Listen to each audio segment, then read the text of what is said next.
വെറും 3333 രൂപ monthly EMI നിങ്ങൾക്ക് ഒരു കിടിലം QLED 65 ഇഞ്ച് സ്മാർട്ട് TV കിട്ടിയ എങ്ങനെ ഉണ്ടാവും?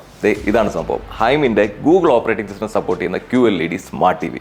ഇത് 55 ഇഞ്ചാണ്. ഇതിന് നിങ്ങൾ മന്ത്ലി വെറും 3055 രൂപ മാത്രം കൊടുത്താൽ മതി. ഒരു സ്മാർട്ട് ടിവിക്ക് വേണ്ടുന്ന അത്യാവശ്യം എല്ലാ ഫീച്ചേഴ്സും ഈ ടിവിക്കകത്ത് വരുന്നുണ്ട്. ഗൂഗിൾ ടിവിയുടെ സപ്പോർട്ട് ഉണ്ട്, QLED ആണ്, Dolby Atmos, Dolby vision, far field voice support, IPS panel, ഇങ്ങനെയുള്ള എല്ലാ ഫീച്ചേഴ്സും വരുന്നുണ്ട്. ബാക്കിൽ കണക്ടിവിറ്റിയുടെ പാനലിലേക്ക് വരുമ്പോഴത്തേക്ക് നമുക്ക് പഴയ ഓഡിയോ വീഡിയോയുടെ പോർട്ട് വരുന്നുണ്ട്. 2 USB പോർട്ട്, 3 HDMI പോർട്ട്, ഒരു digital audio interface, Ethernet cable connect ചെയ്യാനുള്ള ഒരു പോർട്ടും വരുന്നുണ്ട്.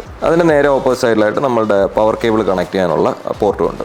നല്ല വൈബ്രന്റ് ആയിട്ടുള്ള ബ്രൈറ്റ് ആയിട്ടുള്ള ഡിസ്പ്ലേ ഒക്കെയാണ് കിട്ടുന്നത്. നമുക്ക് ബ്ലൂടൂത്ത് 5.3 സപ്പോർട്ട് വരുന്നുണ്ട്, ഡുവൽ വൈഫൈ ബാൻഡിന്റെ സപ്പോർട്ട് വരുന്നുണ്ട്. ഇതാണ് നമുക്ക് ടിവിയുടെ കൂടെ വരുന്ന റിമോട്ട്. അത്യാവശ്യം സ്മാർട്ട് ആയിട്ടുള്ള റിമോട്ടാണ്. OTT ഷോർട്ട് കട്ട്സും അത്യാവശ്യം വേണ്ടുന്ന ടിവിയുടെ കൺട്രോൾസിന്റെ ഷോർട്ട് കട്ട്സ് എല്ലാം ഇതിനകത്ത് വരുന്നുണ്ട്. പിന്നെ ഏറ്റവും വലിയ പ്രത്യേകത എന്താണെന്ന് വെച്ചാൽ 4 വർഷം ഡിഫോൾട്ട് വാറന്റിയാണ് ഈ ടിവിക്ക് വരുന്നത്. ഇതിന് 32 ഇഞ്ച് 43 ഇഞ്ച് അടക്കം എല്ലാ മോഡൽസും നമ്മളെ സ്കൈസിൽ അവൈലബിൾ ആണ്. ഇത് നിങ്ങൾക്ക് 0 ഡൗൺ പേയ്മെന്റ്, 0 പ്രോസസിംഗ് ഫീ, 0 ഇൻട്രസ്റ്റിൽ കിട്ടുന്നതായിരിക്കും. So hurry up guys.